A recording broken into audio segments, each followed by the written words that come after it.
Well, if there happens to be any newbies watching, that was exactly the way not to do it. Okay, we're back at the honey hole, and I got about a month and a half to get 1.5 grams. So I don't know if I'm going to be able to do that, but if I'm going to make that goal, I'm going to have to run as much material as I possibly can and make sure that I'm running quality material. So that's what we're going to try to do today and see how much gold we can get. All right, here's a little something I learned from Gary at Two Toes. You can use your 10-inch pan to keep your lunch from getting smashed. So thanks, Gary. So I just took a test pan from those larger gravels right over there, and my very first test pan of the day, and it had a chunky piece. Look at that. I haven't even panned it the rest of the way back, but I saw a few other ones, so that's all I need to see. This is the material that I'm going to start sluicing right here. Okay, I'm running my first bucket from over there, and I already see gold in the box right there. There's some tiny gold in the box, so we're gonna keep digging right here. I got my little baby pan instead of a scoop. It is what it is. I need to buy another scoop. Can't find mine. It's probably in the house somewhere, but that's all right. This works. It's definitely not slowing us down any. You see how sparkly this material is? It's saprolite. So it's chemically weathered bedrock that's turned to mush. And in this particular case, it's got decent sized gold in it. It also kind of acts like clay, so even if you're not finding any stringers in the saprolite, which is where the really good gold is, it still can hold gold on the top of it like clay. But it's just completely loaded with mica.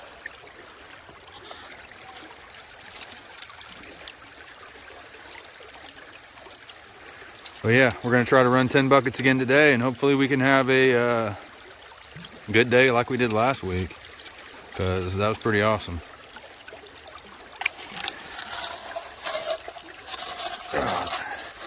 Well, this stuff's nasty though, I'll tell you that.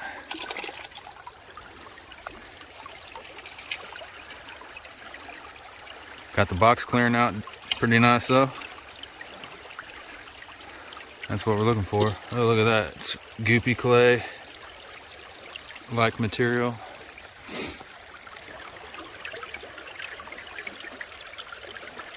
We're definitely exchanging here. See if we can see any more gold. You know, I'm surprised to find those bigger pieces of gold, because normally there's not a lot of gold like that. Is that one right there? A little tiny. Yeah, it's mostly really tiny stuff, so. Look at that. Look at that chunky piece. We are on a spot where there's more than just tiny gold. That is a nice little piece right there. Check that out.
Well, it's lunchtime, and thank God I did a cleanup to check and see how I'm doing, because I've run 4 buckets and it's not looking very good. So let me show you what we got.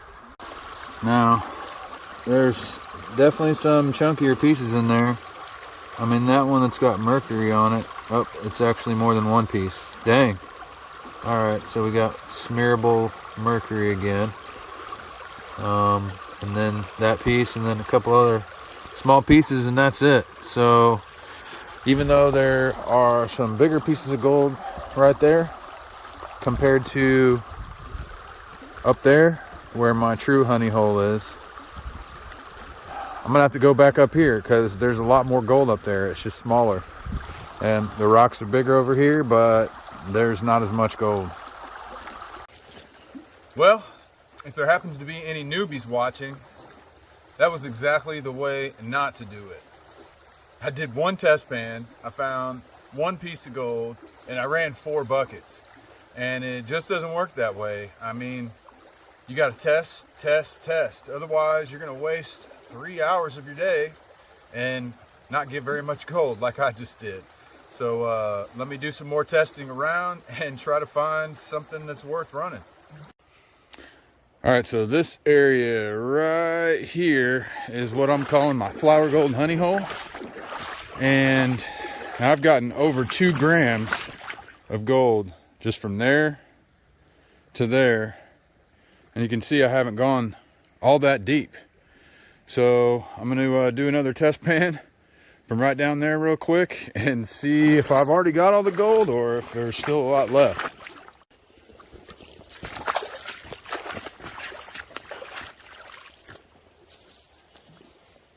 Okay, now I'm gonna see, does the pay streak continue this direction or not? I may have to do quite a few test pans, see how deep I need to go, see how far this way I need to go or this way, and find out if there's still gold here.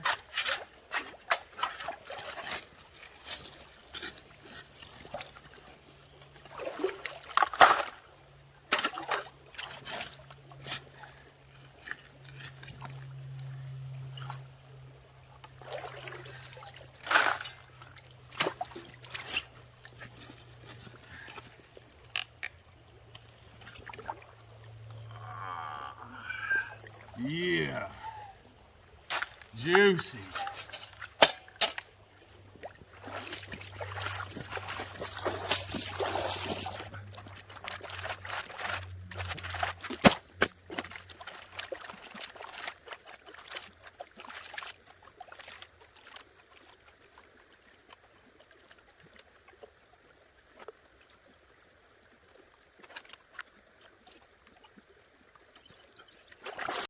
And this is why you test, because that's not worth running.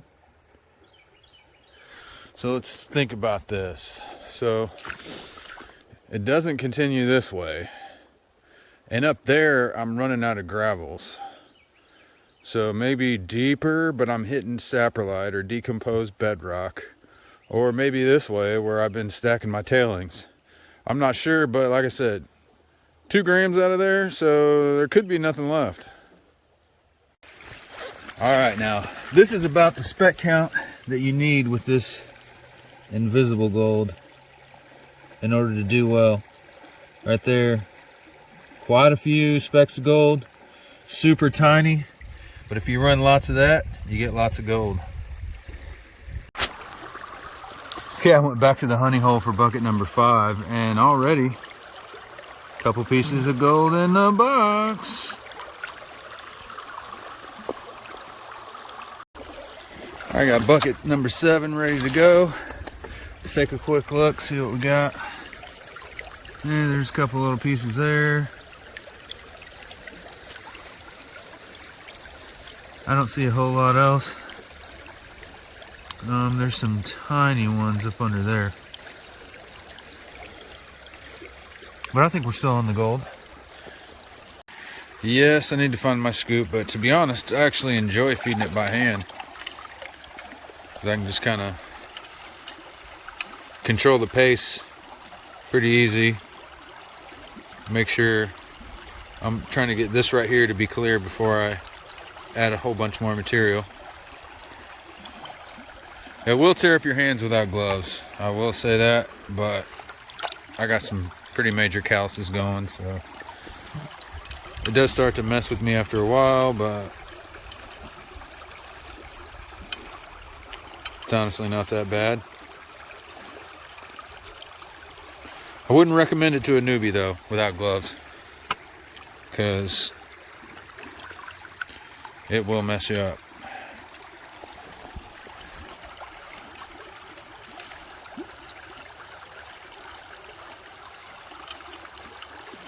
Let me show you what happens if I overfeed it. So if I overfeed it like this, the water, well, it actually didn't even do it.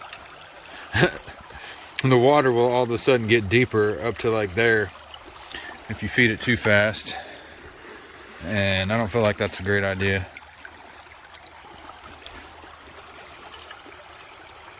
So just keep feeding it like this.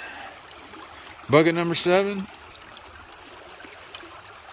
I'm going to try to knock out 3 more since we wasted 4 buckets running it from over there instead of up there. But oh well. Lessons learned, lessons learned. You know, it kind of makes sense that that first spot didn't do so well. Those chunky pieces were kind of an indicator that the small gold you know, can't really accumulate there. So there's a lot less big gold out here than there is small gold. So you know, that's why there was a few pieces, but not very much. So I'm gonna keep going from the same spot where I've been getting all these great cleanups for the rest of the day. Okay, this is how I can tell I'm doing pretty good on the fine gold capture. When I look right up under here, I don't know how good y'all can see that, but deep down in that groove is where the gold's accumulating. And then deep down in this groove too. But I think we're doing okay. Yeah, right there is a pretty good indicator.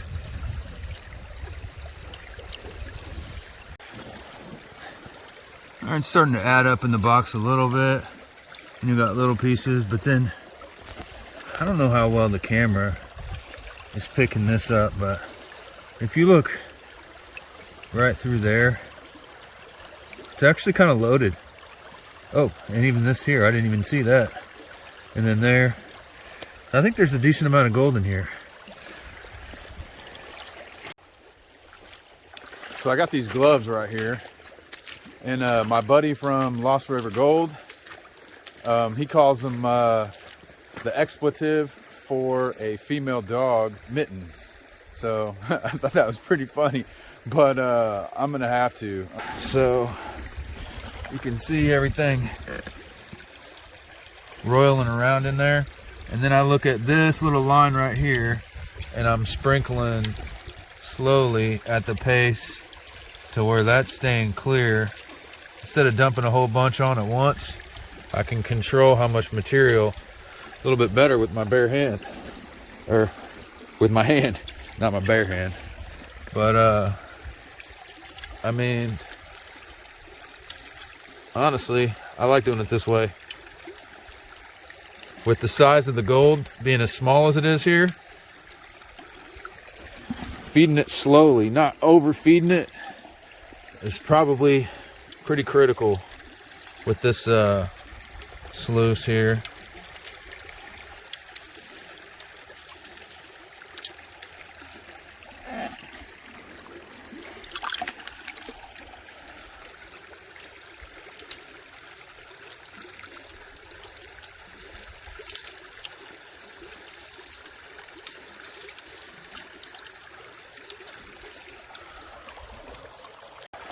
So basically with these gold hog mats, if you want to see the gold in the mat, you got to let it clear out for a second.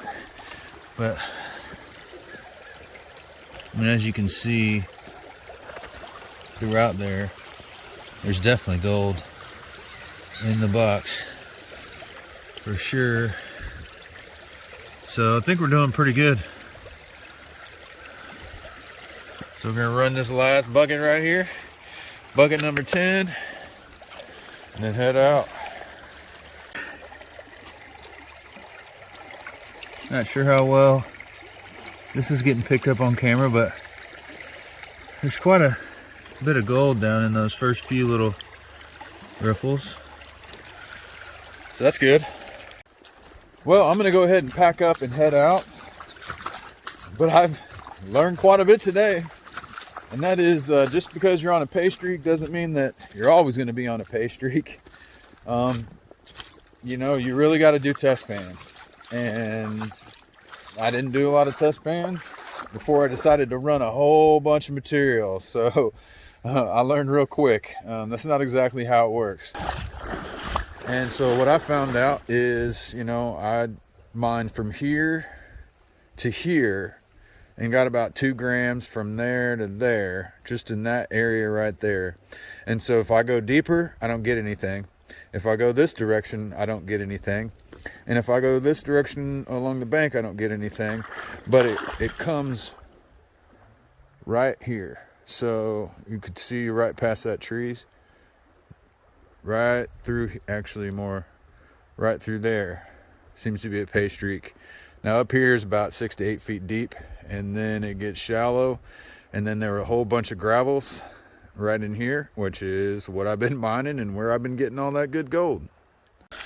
And I really did expect there would be a deposit over here, and I was wrong. I could have missed it, but what's going on over here as I cross the swift water. So if you look, all these bigger cobbles in here, and then up there, I didn't even dig up there. I dug mostly here trying to get it, but you can see what's going on here is I got this deep water. And so the flood's pushing all the heavy material this way, and then boom, here's where it stops. So I thought there would be something good here, but there wasn't. But that's why we test. So let's get on out of here. Ooh, almost fell. Okay, looking at this little pile, I'm gonna guess 0.18.